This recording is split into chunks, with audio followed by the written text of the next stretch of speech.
ಎಲ್ರಿಗೂ ನಮಸ್ಕಾರ. ಈ ಒಂದು ವಿಡಿಯೋದಲ್ಲಿ ನಾನಿವತ್ತು ಮನೆಯ ಅಭಿವೃದ್ಧಿಗಾಗಿ ತಪ್ಪದೇ ತಿಳಿದು ಪಾಲಿಸಬೇಕಾದ ಕೆಲವು ನಿಯಮಗಳ ಕುರಿತಾಗಿ ಈ ಒಂದು ವಿಡಿಯೋದಲ್ಲಿ ತಿಳಿಸ್ತಾ ಇದ್ದೀನಿ. ಒಂದು ಮನೆ ಅಂತಂದರೆ ಅಲ್ಲಿ ಆರ್ಥಿಕವಾಗಿ ಆಗಿರ್ಬೋದು, ಆರೋಗ್ಯ, ಸುಖ, ಶಾಂತಿ, ನೆಮ್ಮದಿ ಎಲ್ಲ ಕೂಡ ನೆಲೆಸಿರ್ಬೇಕಂತಂದರೆ ಆ ಒಂದು ಮನೆಯ ಒಂದು ಗೃಹಿಣಿಯು ಕೆಲವು ನಿಯಮಗಳನ್ನು ಪಾಲಿಸಬೇಕಾಗುತ್ತೆ. ಆ ಒಂದು ನಿಯಮಗಳನ್ನು ಪಾಲಿಸೋದ್ರಿಂದ ಆ ಒಂದು ಮನೆಯಲ್ಲಿ ಯಾವಾಗಲೂ ಧನಾತ್ಮಕವಾದ ಶಕ್ತಿ ತುಂಬಿರುತ್ತೆ ಅಂತಲೇ ಹೇಳ್ಬೋದು. ಹಾಗಾದರೆ ಯಾವ ಒಂದು ನಿಯಮಗಳಂತ ನೋಡೋದಾದರೆ, ಮೊದಲನೆಯದಾಗಿ ಉಪ್ಪು ಆಗಿರ್ಬೋದು, ಸೂಜಿ, ಕಬ್ಬಿಣದ ಒಂದು ವಸ್ತುಗಳು, ಹಾಗೆ ಮೆಣಸಿನಕಾಯಿ ಇಂಥ ವಸ್ತುಗಳನ್ನು ನಾವು ಯಾರಿಂದಲೂ ಕೂಡ ಉಚಿತವಾಗಿ ಅಂದರೆ ದುಡ್ಡನ್ನು ಕೊಡದೆ ಹಾಗೆ ತೆಗೆದುಕೊಳ್ಬಾರ್ದು. ಒಂದು ವೇಳೆ ತಗೊಳ್ಳುವ ಒಂದು ಅವಶ್ಯಕತೆ ಇತ್ತಂದರೆ ಅದಕ್ಕೆ ಸಲ್ಲಿಸಬೇಕಾದ ಒಂದು ದುಡ್ಡನ್ನು ಕೊಟ್ಟು ತೆಗೆದುಕೊಳ್ಳೋದು ಬಹಳನೇ ಉತ್ತಮ. ಯಾಕಂತಂದರೆ ಉಪ್ಪಾಗಿರ್ಬೋದು ಇವುಗಳು ಕೂಡ ಒಂದು ಋಣದ ಒಂದು ಸಂಕೇತ ಆಗಿರುತ್ತವೆ. ಹಾಗಾಗಿ ಯಾರಿಂದಲೂ ತೆಗೆದುಕೊಳ್ಳಬೇಡಿ. ಇನ್ನು ಅದೇ ರೀತಿಯಾಗಿ ಮನೆಗೆ ಬಂದ ಮುತ್ತೈದೆಯರಿಗೆ ಅರಿಶಿನ ಕುಂಕುಮವನ್ನು ಕೊಡದೆ ಹಾಗೆ ಕಳಿಸಬಾರ್ದು.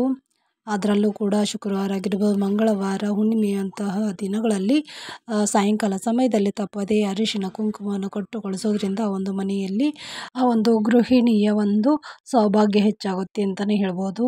ಹಾಗಾಗಿ ಯಾವುದೇ ಕಾರಣಕ್ಕೂ ಹಾಗೆ ಕಳಿಸಬಾರ್ದು.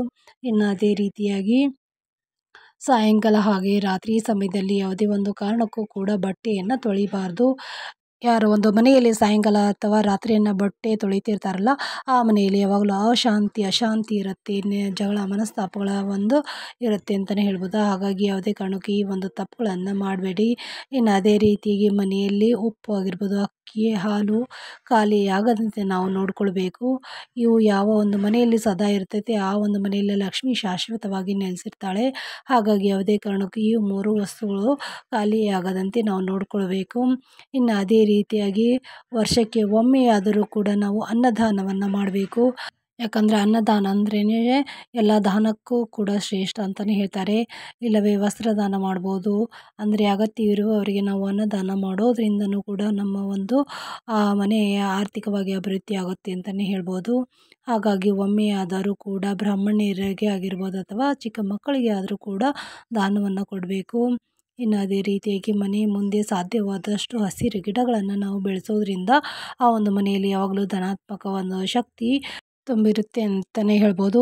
ಹಸಿರು ಗಿಡಗಳಂದ್ರೇ ನೋಡೋದಕ್ಕೆ ತುಂಬ ಖುಷಿ ಅಲ್ವಾ. ಹಾಗಾಗಿ ಈ ಒಂದು ಗಿಡಗಳನ್ನು ಬೆಳೆಸೋದ್ರಿಂದನೂ ಕೂಡ ಒಂದು ಮನೆಯಲ್ಲಿ ಯಾವಾಗಲೂ ಧನಾತ್ಮಕ ಶಕ್ತಿಯ ಜೊತೆಗೆ ಆ ಒಂದು ಮನೆಯಲ್ಲಿ ದೈವಿಗಳೇ ಕೂಡ ಹೆಚ್ಚಾಗುತ್ತೆ. ಹಾಗಾಗಿ ಪ್ರತಿಯೊಬ್ಬರು ಕೂಡ ತಮ್ಮ ಮನೆಯಲ್ಲಿ ಪಾಟನ್ನೆಲ್ಲ ಅಂದರೆ ಜಾಗ ಇಲ್ಲ ಅಂತಂದರೆ ಪಾಟಲ್ಲಾದರೂ ಕೂಡ ನಾವು ಗಿಡಗಳನ್ನು ಬೆಳೆಸಿ ಪ್ರತಿನಿತ್ಯನೂ ಕೂಡ ಅವುಗಳಿಗೆ ನೀರನ್ನು ಹಾಕಿ ಪೋಷಣೆಯನ್ನು ಮಾಡೋದು ಬಹಳನೇ ಉತ್ತಮ.